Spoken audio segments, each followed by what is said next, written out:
Social media پر گردش کرنے والی ایک کم سن بچی کی پراسرار کہانی کا موکی کے قصبے وانڈو کے قبرستان میں ایک کرین کے ذریعے کھڈا کھودا جا رہا تھا۔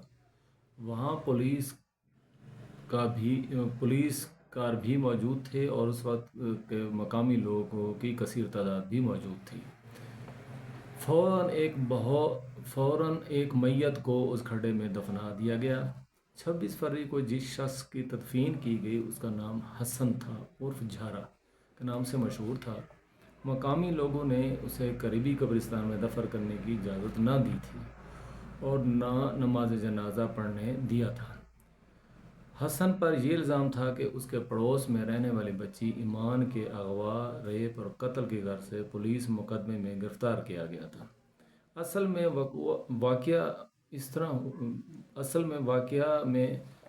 طرح ہوا کہ اس دن 22 فروری کو عبدالشکور نامی شخص، جو پیشہ ور ایک ٹیلر ہے، اور اس کی ایک بیٹی ایمان جس کی عمر 5 سال ہے، گھر میں کھیلتے ہوئے اچانک غائب ہو گئی۔ عبدالشکور کے گھر دو کمروں پر مشتمل ہے۔ ایک کمرے میں وہ ٹیلرنگ کرتے ہیں اور دوسرے میں رہنا سہنا ہے۔ شکور کی 3 بیٹیاں اور ایک بیٹا ہے۔ اچانک ایمان کے گم ہونے کے بعد والدین آس پاس سب جگہ ڈھونڈتے رہے لیکن وہ نہ ملی۔ آخر کار تھانہ وانڈو پہنچے تو بیٹی کی گمشدگی کی رپورٹ درج کرائی۔ اس طرح آہستہ آہستہ رات گہری ہوتی گئی اور رشتہ دار بھی بار بار کوشش کرتے رہے کہ کہیں کوئی سراغ مل جائے۔ اس دوران حسن جھارا نامی لڑکا بھی آ کر بار بار پوچھتا رہا کہ کوئی پتہ چلا یا نہیں۔ رشتہ داروں کا اور میرا بھی شک حسن جھارا کی طرف آ رہا تھا۔ اس پر پہلے بھی الزام لگایا جا چکا تھا اس کے رشتہ داروں کی جانب سے کہ ریپ کا، لیکن اس کے گھر والوں نے دبا دیا تھا۔ جب عبدالشکور کے رشتہ دار خود حسن جھارا کے گھر گئے اور پوچھ گچھ کے بعد انہوں نے دیکھا کہ گھر کی حویلی میں ایک کونا میں مٹی تھوڑی سی نرم نظر آئی۔ شک کی بنا پر جو لوگوں نے نرم جگہ کی کھدائی کی تو وہاں سے ننھی ایمان کی لاش برآمد ہوئی، تو رشتہ داروں نے پولیس کو بلوا کر حسن جھارا اور اس کی ماں کو پولیس کے حوالے کر دیا۔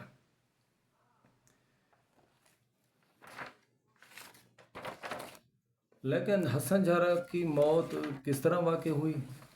ہوا کچھ یوں کہ 25 فروری کو جب مجسٹریٹ کے پاس لے جایا جا رہا تھا حسن جھارا کو، تو وہ راستے میں ہی فرار ہو گیا۔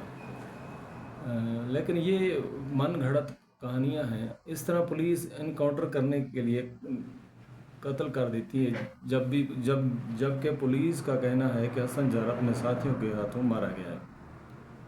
جب بھی پولیس نے کسی کو انکاؤنٹر کرنا ہوتا ہے تو اس طرح کے وہ معاملات کرتے ہیں۔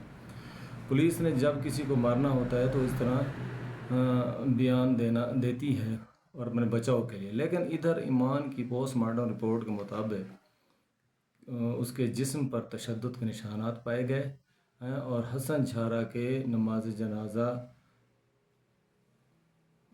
گاؤں کے متفقہ فیصلے پر نہیں پڑھایا گیا تھا۔ عام قبرستان میں بھی نہیں دفنایا گیا کیونکہ اس نے کم سن بچی کے ساتھ ظلم کیا تھا۔